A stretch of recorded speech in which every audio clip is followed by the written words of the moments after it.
स्वागत है आप सभी का हमारे एजुकेशनल प्लेटफॉर्म शिक्षा नोट्स में।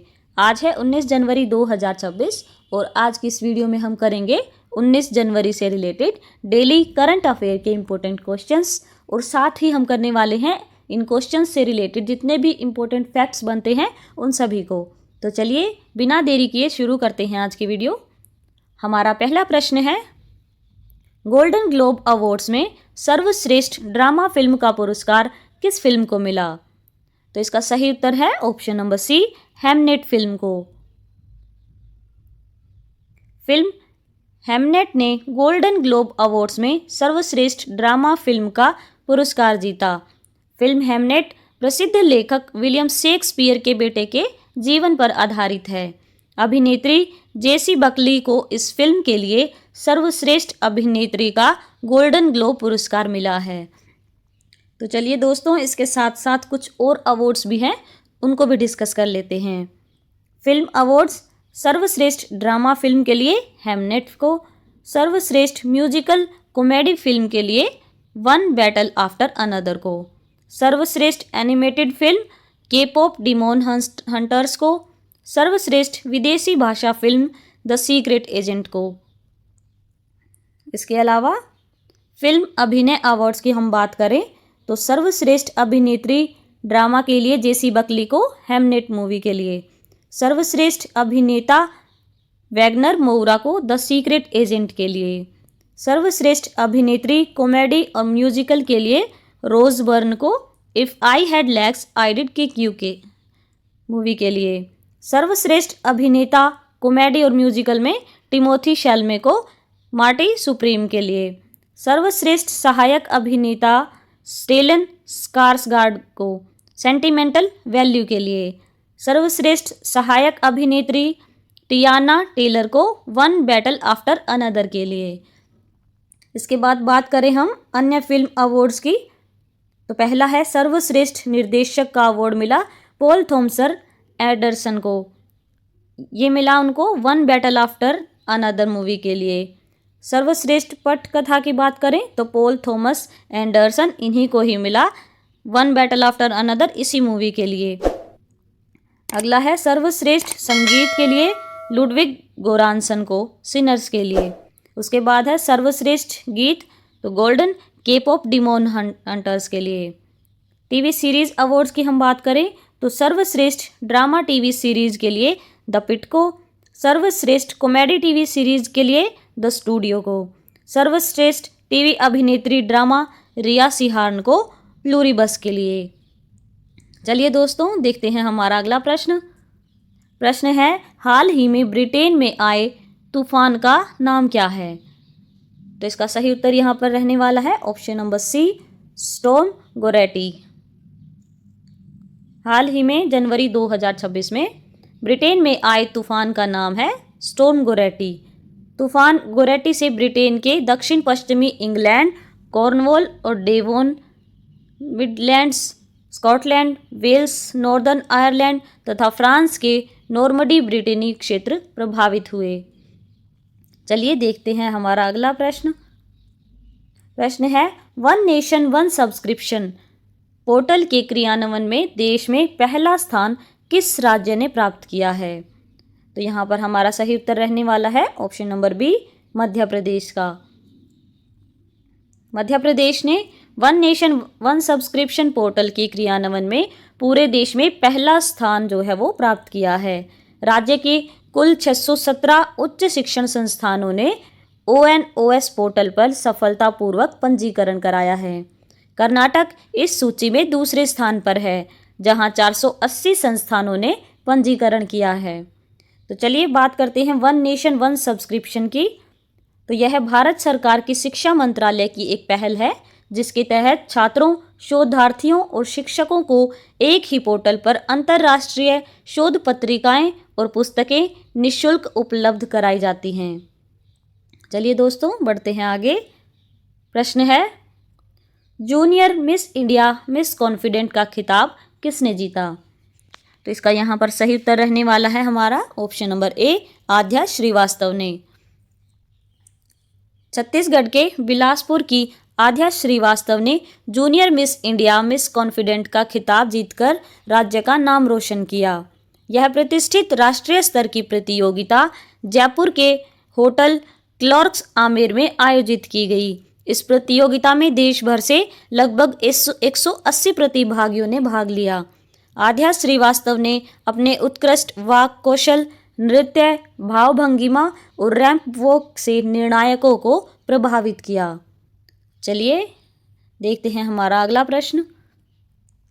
भारत का पहला संप्रभु एआई पार्क कहाँ स्थापित किया जाएगा? तो इसका सही उत्तर है ऑप्शन नंबर सी, तमिलनाडु में। भारत का पहला संप्रभु एआई पार्क तमिलनाडु राज्य में स्थापित किया जाएगा। यह पहल भारत की डिजिटल संप्रभुता और आर्टिफिशियल इंटेलिजेंस में आत्मनिर्भरता को मजबूत करने के उद्देश्य से की जा रही है। चलिए बढ़ते हैं हमारे अगले प्रश्न की ओर।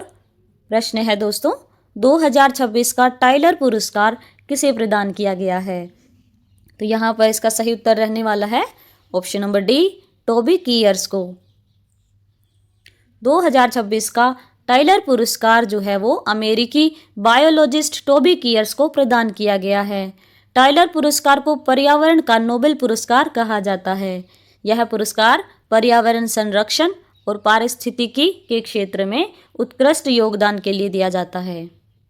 चलिए बढ़ते हैं हमारे अगले प्रश्न की ओर। भारतीय पर्वतारोही अरित्र रॉय ने किस महाद्वीप की सर्वोच्च चोटी माउंट एकांकांगुआ को फतेह किया है? तो यहाँ पर इसका सही उत्तर रहने वाला है ऑप्शन नंबर ए, दक्षिण अमेरिका का। भारतीय पर्वतारोही अरित्र रॉय ने माउंट एकांकांगुआ को सफलतापूर्वक फतेह किया है। माउंट एकांकांगुआ दक्षिण अमेरिका महाद्वीप की सर्वोच्च चोटी है। एकांकांगुआ पर्वत अर्जेंटीना में स्थित है। यह चोटी 7 समिट्स में शामिल है। 7 समिट की अगर बात हम करें तो दुनिया के 7 महाद्वीपों की सबसे ऊंची चोटियों को मिलाकर 7 समिट्स कहा जाता है।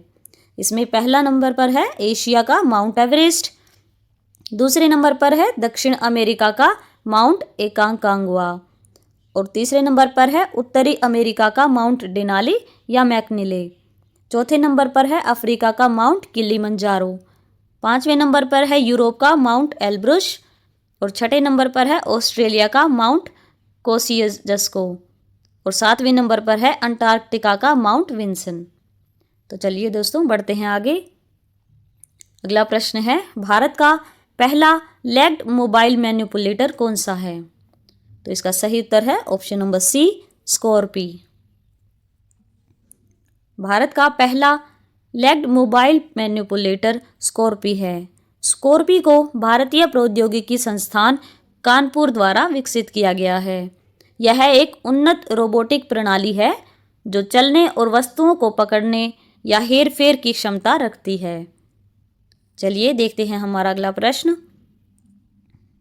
राष्ट्रीय जांच एजेंसी एनआईए के नए महानिदेशक कौन बने हैं? तो इसका सही उत्तर है option number D, Rakesh Agarwal.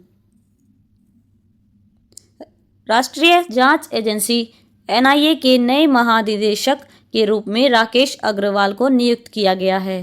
राष्ट्रीय जांच एजेंसी भारत सरकार की प्रमुख संघीय जांच एजेंसी है जो आतंकवाद, साइबर अपराध, मानव तस्करी और अन्य गंभीर अपराधों की जांच करती है। दोस्तों, अगर आप हमारे चैनल पर नए हैं तो सबसे पहले वीडियो को लाइक और चैनल को सब्सक्राइब जरूर कर लें। चलिए देखते हैं हमारा अगला प्रश्न। राष्ट्रीय स्टार्टअप दिवस भारत में कब मनाया जाता है? तो यहाँ पर इसका सही उत्तर रहने वाला है ऑप्शन नंबर सी, 16 जनवरी को।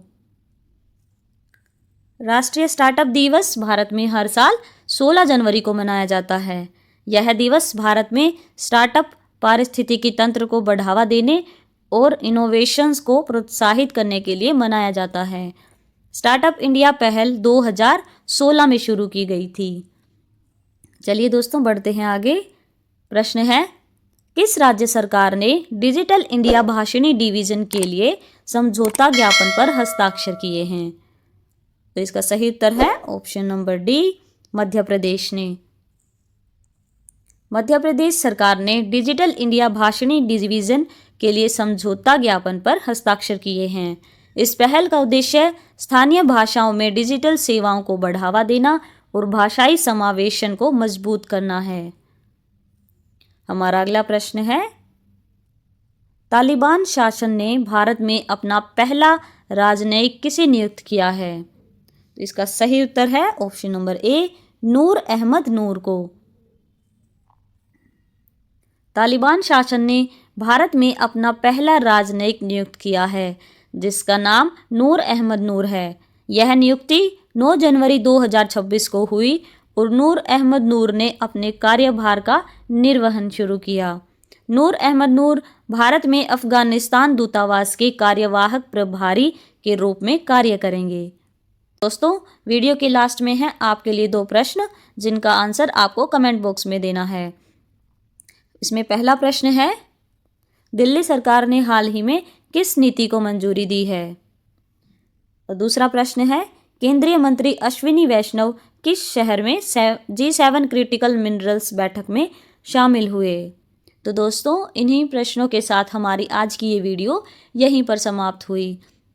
अगर आपको हमारी वीडियो अच्छी लगी हो तो वीडियो को लाइक और चैनल को सब्सक्राइब ज़रूर कर लें। धन्यवाद।